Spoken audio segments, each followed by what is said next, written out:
Exercice suivant, donc calculer les expressions suivantes en utilisant les angles associés. Ok, donc pour les angles associés, allez on y va, c'est parti. Alors qu'est-ce qu'il faut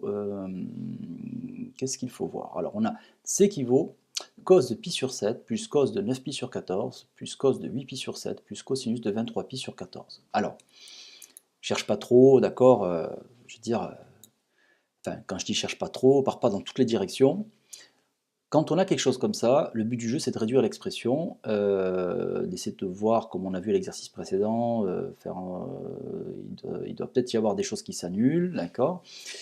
Mais tout ça, là, ici, il faut savoir si on a si par exemple on choisit que x c'est pi sur 7, ben, qu'est-ce qu'on a derrière? Est-ce qu'on a du x plus pi sur 2, du pi sur 2 moins x, du pi moins x, du x plus pi, du moins x, d'accord? Enfin bon, ici c'est sûr on n'a pas moins x puisqu'on n'a pas moins pi sur 7.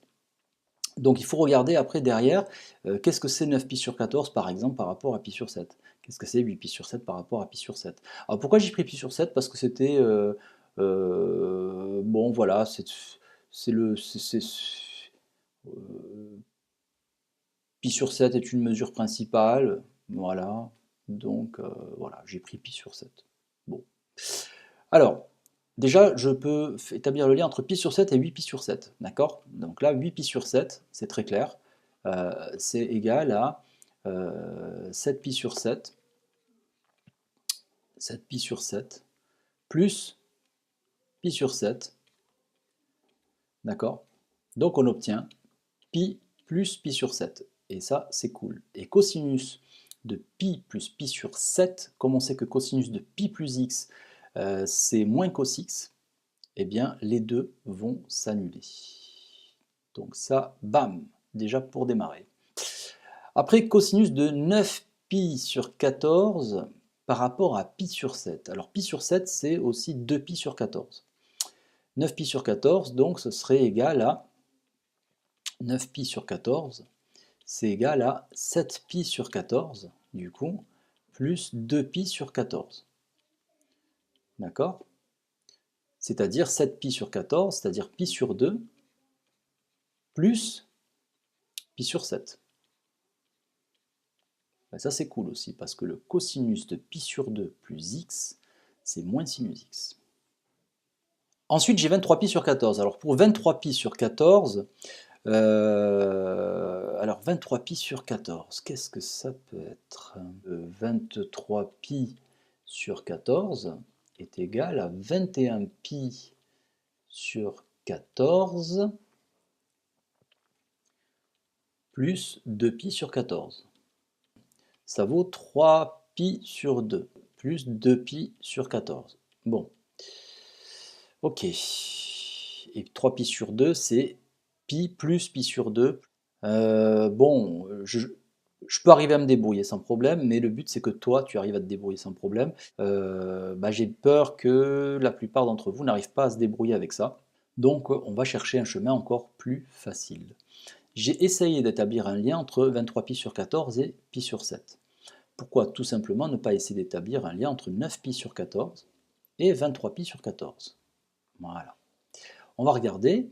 Eh bien, 23pi sur 14, c'est aussi égal à 9pi sur 14 plus 14pi sur 14. Ah ben voilà, on l'a le lien, c'est bon, on le tient. Parce que ça fait donc 9pi sur 14 plus pi, tout simplement. Eh bien c'est gagné. Le cosinus de 23pi sur 14 vaut le cosinus de pi plus 9pi sur 14. Voilà, tout simplement.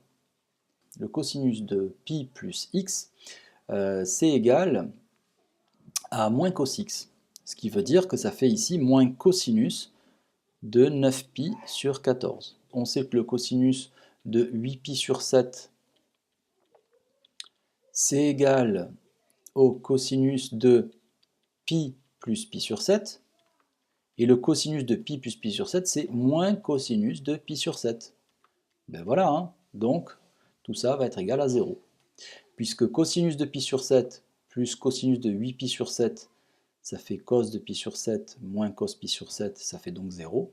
Et pareil ici, cosinus de 9pi sur 14 plus cosinus de 23pi sur 14 égale cosinus de 9pi sur 14 moins cosinus de 9pi sur 14, ce qui fait 0. Voilà, c'est terminé. Le D.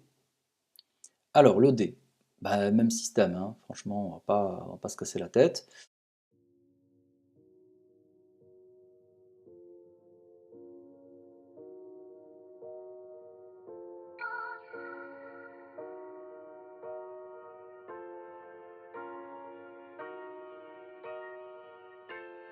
On obtient 0.